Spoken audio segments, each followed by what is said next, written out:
Welcome to ACOS, All Kinds of Stuff, the podcast that, just like its host, has a hard time focusing on just one thing. So we talk about a little bit of everything. Glad you're here. Let's get this party started. Welcome back to ACOS, Dad Academy, Coaching Your Own Kid Part 3. Ladies and gentlemen, it is finally over. Cooper Hoopsters basketball season has come to an end. Came to an end last Monday night in our last game. Let's talk about that last game. My kids kind of showed up ready for it to be over, I believe. They gone was that kind of fire we had for the last 3 or 4 games. And especially my older kids, they were just kind of ready to be done. You could just tell the energy was not overly there. And if we had won, which we didn't, we would have had to play again that night at 8 o'clock, and we wouldn't have won that one. Regardless, our season was coming to an end on Monday night. I did drive over there. I did make my hour drive Monday night, kind of having some pipe dreams that we might be able to pull out an upset because we really had gotten so much better. But it's no different than when you're coaching for a school. There's just some nights where you ain't got it. And you could tell we just didn't really have it the other night. I believe we got beat 10-15. It was close after the first quarter. It was close. It wasn't too far off at halftime. I would say 8-12. And then, but it was one of those games where you were really never in it.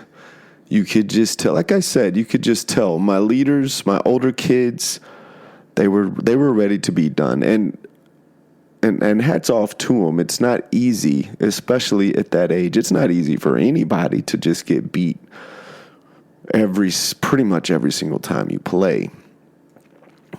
But especially at that age, those young men have still not experienced organized sports. Okay. So again, I have to watch myself because I am officially a youth sports coach. When I say organized sports, I just mean for a school. They've still not experienced that. And alert, it is different than youth sports. And those kids still have not had to run sprints when they mess up and run the offense over and over until they can get it right, and have to sit on the bench when you have a bad attitude and take your jersey off and throw it into the bench, which one of my young men did as soon as the game was over the other night, because his plan is to go to the NBA. And as I stated in Coaching Your Own Kid Part 1, my goal was to not keep any kids from achieving their dream of going to the NBA. So if by my actions I have kept one of those young men from going to the NBA, I sincerely apologize. We had 2 or 3 of those older kids. One of them took his jersey off and chunked it over to the bench. Another one was walking around muttering to himself like he was just furious with the world. But all in all, it was a good experience. It was a tiring experience. From January 7th, which was the day I believe we had our first practice, and it ended, our last game was Monday night, which I guess that was February 28th. I was telling my dad the other day, I put 6,000 miles on my car. We went, there were some weeks I went Monday, Tuesday, Wednesday, Saturday. Some weeks Monday, Tuesday, Wednesday. Some weeks Monday, Wednesdays. There was only one week where it was just one night. So it has been an exhausting experience, but I am very happy I did it. And I think if you'll go back to Part 1, outside of not keeping a young man from going to the NBA, my goals were for my son to get better, and I believe he did. No lie, he ended up being our best defender on the team. And at the age of 11 and 12 years old, 5th and 6th grade, that's not a huge deal to them. They all want to score points. But I could put him on anybody on the other team, and he would more or less shut them down. The other night, I put him on there. They had another kid. He was not quite as tall as the one I talked about in previous episodes, but he was still a really tall kid. The difference was this one could move a little bit. He had good ball handling skills. He was probably 5'10", 5'11", and I put Logan on him. And I mean, I'm not saying he held him scoreless, but he sure only had probably 4 to 6 points, and he had to work for everything that he got. So I was really proud of Logan. I was really proud of a lot of them. Let's be real. I kid about, some of their attitudes, but that's just, like I said, when you have yet to play the real thing, that's just an experience. They'll grow up. These kids, I have a feeling, will grow up to be really good kids, and that's crazy because I'll probably never see any. Well, I'll see Logan, and then one of his friends was on the team that's in his class, but he didn't know any of these kids before January 7th, and I doubt he'll see them again ever, and I doubt I'll see them again ever. So I wish them luck.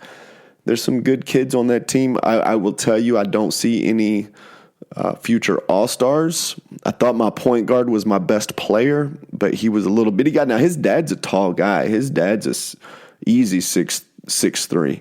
So if he grows into what his dad is, he's got a chance to be pretty good because he's got a good shot. He's got good ball handling ability. His whole deal was mental. There was another young man on the team, which for some reason all of my kids saw as the leader, and they kind of got away from it during our little 3 to 4 game streak towards the end where we played really good. But before that, if that kid was kind of not in his right state of mind, then that drug all of the other older kids down. We had kind of gotten away from that a little bit, but the other night it was back, and it was back before we ever started the game. It was back during warm up. You could just tell they were quiet, they were lethargic, they were slow. They weren't hitting their shots. It just had the makings for a bad night, but that's okay because it was the last night. So whether it was a good night or a bad night, it was going to be the last night. So I would much rather it have been the last night the way that it went down. I couldn't tell you who won the championship. Well, actually, I could. It's the Kings. The Kings went undefeated. We never had to play them because if you will remember, there was one night we had a snowstorm up here in West Texas and the game got canceled. And thank goodness that's the one that got canceled because they beat some of the teams that beat us by 20 to 30. They beat by 20 to 30. So we'll just for the ACOS Dad Academy podcast, we'll just say this. Those Kings were lucky because they might have not been undefeated had they had to play the Mighty Mustangs that snowy winter night. But the Kings won it. The All-Stars I don't love. You could nominate whoever you wanted. They said, I want to say 15 sixth graders, 10 to 15 fifth graders make it. My father taught me something when I was a head football coach. When you go to the all-district nomination meeting, you don't just throw anybody and everybody up there. Because when you have a kid that really deserves it, if you've just been nominating every Joe Blow that played for you, then the one kid that really deserves it or 2 to 3 kids that really deserve it don't necessarily get it. So he taught me a long time ago, you only nominate guys. You would rather nominate few and have them get it than nominate everybody and the wrong ones get it. So I took that approach, and I only nominated one kid because I believed he deserved it, and that was our point guard. I thought he was a good leader. He never missed practice. Yes, he did kind of dip down those few times, including that last game where he wasn't completely mentally there, but he still played. I mean, he was still one of the harder playing ones on the team. He was not selfish at all. He would much rather have passed the ball than shot it, even though he did have a pretty decent shot. So I nominated him, and he had to tell why you nominated him. I pretty much, in a very much better structured paragraph than what I just said, that's what I told him. So as the championship game got ready to be played Thursday night, and I couldn't go because I had superintendent's class, and I wasn't going anyway. I'm never stepping foot in that stuff again. But they were going to announce the All-Stars at halftime. So I just shot out a text in this group chat that I've been forced to be in as I coach this still, and just said, hey, let me know if the Mustangs have a kid make it, knowing that I just nominated the one. Well, I got a private text soon thereafter that said all the coaches that had a kid make it have been notified, and that bothers me a little bit. And I'll tell you why. There were 14 teams in this league. We only won one game. 2 teams below us also won one game, but we won the tiebreaker because the points that we scored were substantially higher than the points that those 2 teams scored. And then flip side, at the very top of it, there was the Kings, who were undefeated, and then there was probably 3 to 4 teams that all won all but 2 or 3 games. But then everybody else was in the middle. There were several teams that just won 2 games. There were some that just won 3.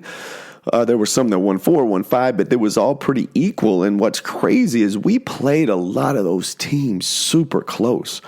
Like, we were in the game with a lot of them, and we just didn't quite pull it off. So do I think that, well, I mean, yeah, of course I wish one of my kids would get All-Stars. Is it the end of the world? No, but I think in this youth sports, I think that even if a team only wins one game, if they have a good player, put them on there. I mean, what did the Kings, who went undefeated and probably got 4 to 5 kids on the All-Star team, I mean, could they not have spread that around, I guess is my point, and let some of these that were not on necessarily as successful teams but still got better, played harder, learned how to be successful on the basketball court. And let's be real. Okay, so for all my listeners, which we're still at a 0 because I really haven't advertised it, I'm putting these out there. But for all my listeners, it is just as much work to lose as it is to win. Okay, now let me clarify this. If you've ever coached, all right, if you've ever been a head coach especially, because when you're an assistant coach, yes, you do experience everything, but your control is a little bit less than when you are the head coach. But there's sometimes when you're just not as talented. I go back to my last year coaching. Well, actually, let's go back to my second to last year coaching at Castleberry. We're playing the Kennedales, who have a kid that went to Ohio State. We're playing the Fort Worth Dunbars. We're playing those teams that we are just not as athletic as. And we played just as hard. We practiced just as hard. The coaches worked just as hard. We put in as many, if not more, hours. And so I always think there's this misconception that because you make the Super Bowl, you worked harder than everybody else. And that's not the case. So even in this Cooper Hoopster deal, it ain't about this, for sure ain't about how hard you coached, because you don't work as hard as you do in real sports, but it is about the kids. And again, this perspective is coming from the coach that only won one game. I get that. But I do think kids should be rewarded. I think they should learn at a young age, even if you're not on the most successful team. If you put in the work, if you deserve to be an all-star, then you get an all-star. I don't even know what all-stars do. Like, is there an all-star game like the NBA? Was there a slam dunk competition? Was there a three-point contest and a skills competition? Was it the East versus the West? I don't even know what all-star means in the Cooper Hoopster. Maybe you get a letter jacket that has an AS for all-star on it. Maybe you don't get anything, because I don't think there's a second season for the All-Stars to go play, and there can't be, because they said there's like 10 to 15 fifth, 10 to 15 sixth graders. That's a big team. That's a 30 to 35 person team trying to go play somewhere. So All-Star probably was just literally an announcement at halftime of the championship game, which, if I think about it like that, cool. It doesn't really matter if I had a kid make it or not. But I do think my kid deserved it. And I'll be honest with you, my most improved kid was hands down my son. I had another big old boy, fifth grader, that I drafted because he had pretty good size and he ran hard. I feel like he gained a ton of confidence this year. I don't say any of those kids' names because I don't want to like they're all listening to ACOS Dad Academy as they fall asleep before school at night. But you could tell, has not ever had a ton of athletic success, but he got more and more confident as the year went on. And he was coachable, and he learned, and he listened. And I think that's why I loved coaching Logan, was because he listened to everything I said. There were things that I could have said to Logan before our first ever game that he would have looked at me and been like, Dad, I have no idea what you're talking about. During the last 4 to 5 games, I could say anything and he knew exactly what I was talking about. I could tell him, hey, make sure you block out the shooter. I could tell him, hey, stay between your man and the lane. I could tell him, hey, deny the pass from the front. I could tell him to, hey, put your elbow into him from behind. He gained so much knowledge of the sport. And I've got some pictures. I don't know. I've tried to not put any pictures of other kids. I've got some pictures of him not guarding the tallest, but guarding the second tallest. And man, you can just tell from the pictures, the kid, he knew what he was doing. And I'm telling you, not so much in the last game, because that kid could create a shot better than the 6'2" kid. He had a good 3-point shot, jump shot, layup, and the team was overall better. But he made life miserable on that other tall kid. It was so fun to watch, because Logan's not a tall kid. He is a smart kid. He plays really hard, but he's not short. He's just not overly tall, and I was just really proud of him. So overall, in a nutshell, I'm glad I did it.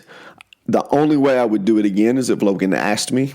I don't know that I could pull it off again because of how busy it keeps me. But if Logan was to play next year and Logan wanted me to coach him, then yeah, I'm probably going to coach him.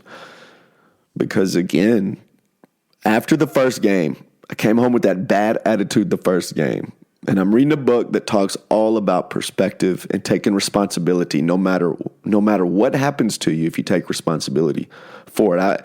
I was responsible for how I felt, but then I realized I was thinking of all the wrong things. I was thinking of how many times I'm going to have to drive to Lubbock, and I was thinking of having to deal with all these kids that don't know parents, and I was thinking of having to take a team that probably wasn't quite as overall skilled and talented as most of the other ones and try to win. And then I realized none of those were why I was doing it. I was doing it because I got to coach my son. And not only coach Logan, but Hayden sat on the bench with me at every single game. And I got to be around my sons multiple times per week, either at practice or at games. And once I realized, wait, you're focusing on all the wrong things. After that, it was all gravy. Yes, there were days I got tired, working and then driving over there, and I would be tired, but there's no way that I would not go back and do the exact same thing again.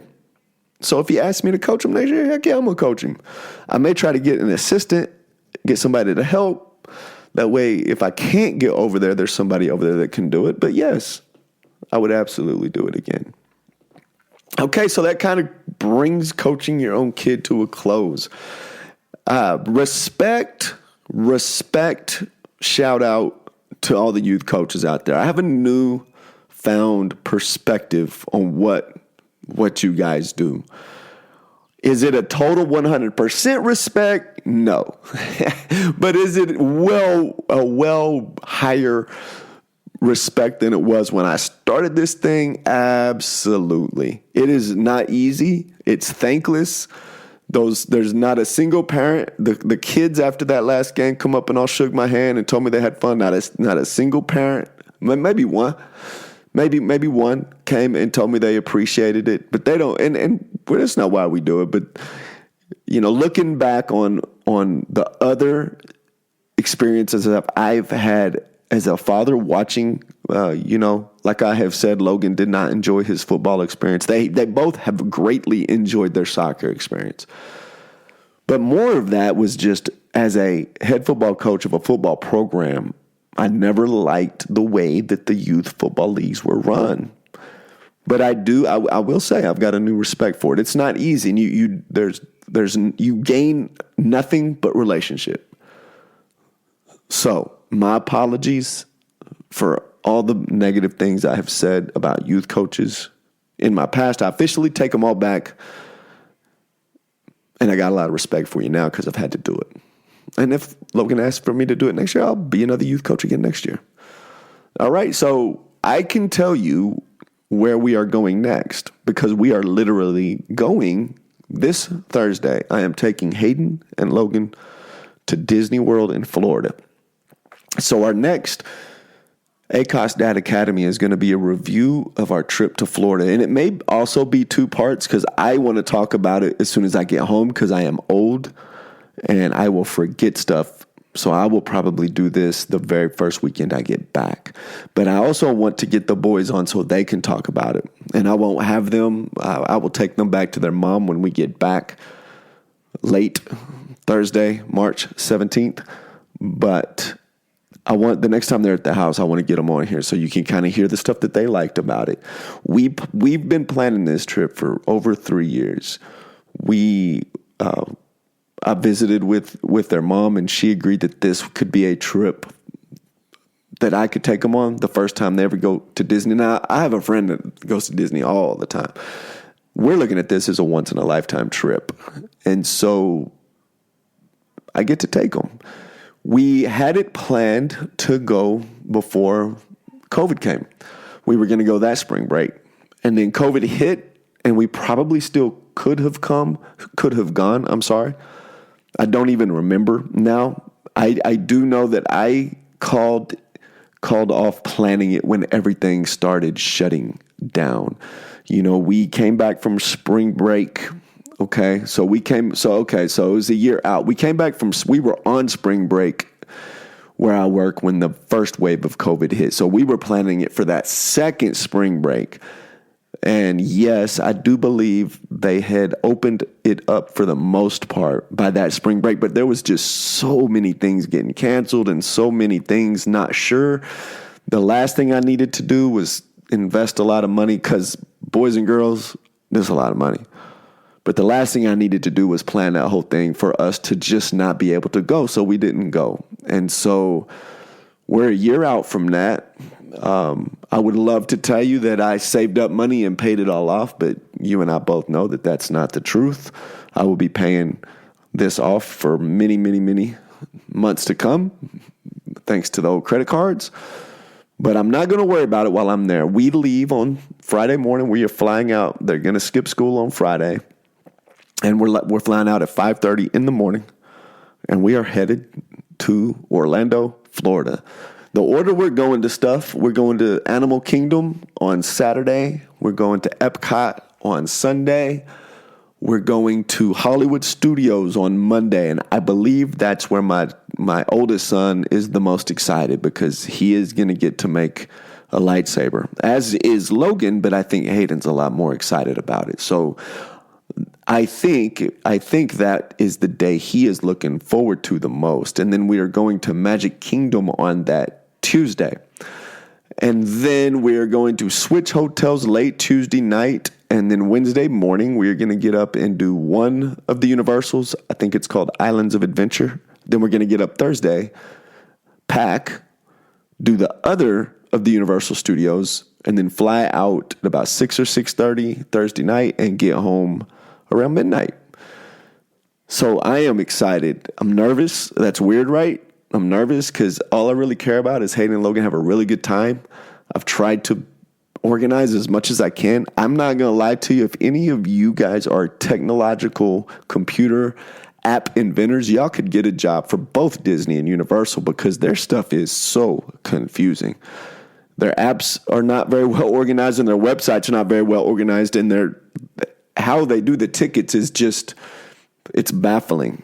Because if you're a newbie that's never done it, it's easy to get confused and lost. And, so I'm still not real sure. That's why I'm glad we're going to Hollywood on the third day, because I know they're looking forward to that the most. And I will have 2 days under my belt of kind of figuring out what we're doing.